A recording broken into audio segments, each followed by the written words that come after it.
Hi everyone, అందరూ బాగున్నారా? మేము ఈరోజు తిరుమలకి వెళ్తున్నాము. ఇంకా వెళ్ళే ముందుగా అయితే మా విక్కీ కోసం స్నాక్స్ అయితే తీసుకున్నాము. ఇంకా ఆకలిని ఏడుస్తాడు ఇంక క్యూలో పోయేటప్పుడు, అక్కడ ఏమీ దొరకవు కదా.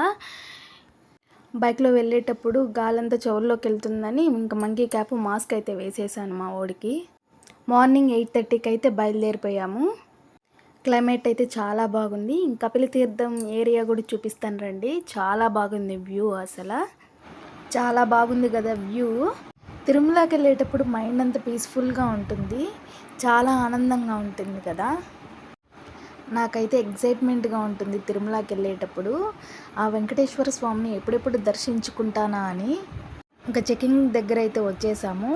ఇక్కడ వెహికల్ చూస్తూ ఉంటేనే భయం వేస్తూ ఉంది, చాలా వెహికల్స్ ఉన్నాయి చెకింగ్ దగ్గరే. ఇంకా ఈరోజు దర్శనం అవుతుందా అవదా అనుకున్నాము. ఇక్కడే ఇంత జనాలు ఉంటే ఇంకా పైన ఎంత జనాలు ఉంటారో. ఏది ఏమైనా కానీ ఆ వెంకటేశ్వర స్వామిని దర్శించుకోవాలనుకున్నాము. ఇంకా వెళ్తూ ఉండగా ఒక చోట అయితే ఆగాము. తిరుపతి అంతా ఒక వ్యూ చూద్దామని, మార్నింగ్ ఎలా ఉంటుంది అని. మీకు కూడా చూపిస్తారండి. నాకన్నా నా కొడుకు ఎగ్జైట్మెంట్తో వెళ్దాం పద చూద్దామని పరిగెత్తుతూ నడుస్తున్నాడు. నాకైతే టెన్షన్ వస్తుంది ఎక్కడ పడిపోతాడా అని. వ్యూ అంతా చాలా కూల్గా ఉంది, అసలు ఏమీ కనిపించడం లేదు. మేము ఇప్పుడు వచ్చిన బైక్లోనే వస్తాం కాబట్టి అక్కడక్కడ ఆగి వ్యూ అయితే చూసుకుంటూ వస్తూ ఉంటాము. ఇలా చూసుకుంటూ వస్తే చాలా బాగుంటుంది కదా. చూడండి ఎంత బాగుందో క్లైమేట్. చూస్తూ ఉంటే ఎక్కడో ఒక్కొక్క ఇల్లులు కనిపిస్తున్నాయి. చాలా బాగుంది కదా, మొత్తం గ్రీనీగా. మా విక్కీ అయితే ఇంకా చూడాలి అక్కడే ఉందాం డాడీ అనేసి అంటున్నాడు. ఇంకా ఎత్తుకొని మరీ చూపించమంటున్నాడు. వాళ్ళ డాడీని అయితే క్వశ్చన్స్ వేస్తూనే ఉన్నాడు. వాళ్ళ డాడీ బుర్ర తినేస్తున్నాడు అసలు. ఇదేంటి అదేంటి డాడీ అనేసి. ఇంకా ఇక్కడే చూస్తూ ఉంటే టైం అంతా అయిపోతుందండి, ఇంకా వెళ్దాం పదా అని బయలుదేరిపోయాము. విక్కీ అయితే ఇంకా చూద్దాం డాడీ అనేసి అంటున్నాడు, అయినా సరే తీసుకెళ్ళిపోతున్నాడు వాళ్ళ డాడీ. ఇంకా వెళ్ళే దారిలో అయితే మంకీస్ అయితే కనిపిస్తూ ఉన్నాయి. మా విక్కీ అయితే చాలా బాగా ఎంజాయ్ చేస్తున్నాడు వీటిని చూసి.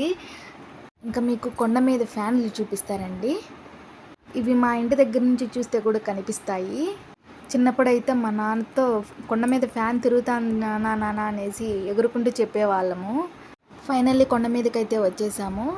ఇంక బైక్ అయితే పార్క్ చేసేసాము ఒక దగ్గర. కొండ మీద షాప్స్ అన్నీ వరుసగా ఉంటాయి, ఏం కొనాలా అని అర్థం కాదు, అన్నీ అవైలబుల్లో ఉంటాయి. ఇంకా మా ఆయన గుండు కొట్టుకోవాలనుకున్నాడు. ఒక దగ్గర అయితే కూర్చున్నాము. మా విక్కీ అయితే బిస్కెట్ ప్యాకెట్ తింటూ కూర్చున్నాడు. ఇంకా వచ్చేసాక నామాలు అయితే పెట్టేసుకున్నాము. ఇంకా క్యూలోకి అయితే వెళ్ళిపోయాము. సగం క్యూ వరకు ఖాళీగానే ఉన్నింది. పరిగెడుతూ నడుచుకుంటూ వెళ్తున్నాడు మా విక్కీ ఎంజాయ్ చేస్తూ. ఇంక క్యూ ఒక దగ్గర అయితే స్టాప్ అయిపోయింది. ఇంక కూర్చున్నాము. ఇంక స్నాక్స్ కావాలని ఏడుస్తూ ఉంటే ఇంక స్నాక్స్ ఇచ్చాము. ఇంకా ఫోన్స్ అన్ని కౌంటర్లో అయితే తీసుకునేసారు. ఫైనల్లీ దర్శనం అయితే అయిపోయింది. ఇంక కొబ్బరికాయ కొట్టుకుని వచ్చాము ఇక్కడికి. లడ్డు ప్రసాదం తీసుకున్నాక ఇంటికైతే బయలుదేరిపోయాము. ఎలానో 5కి అంతా దర్శనం అయిపోయింది. అవుతుందా అవదా అని వచ్చాము. ఇంకా వెళ్తూ ఉండగా మళ్ళీ ఒక చోట ఆగి వ్యూ అంతా చూసాము. తిరుపతి వ్యూ అంతా అసలు ఎంత బాగుందో చూడండి, ఎన్ని బిల్డింగ్స్ ఉన్నాయో అసలు. ఇంక చూసాక ఇంటికైతే బయలుదేరిపోయాము. Thanks for watching. సబ్స్క్రైబ్ చేసుకోండి.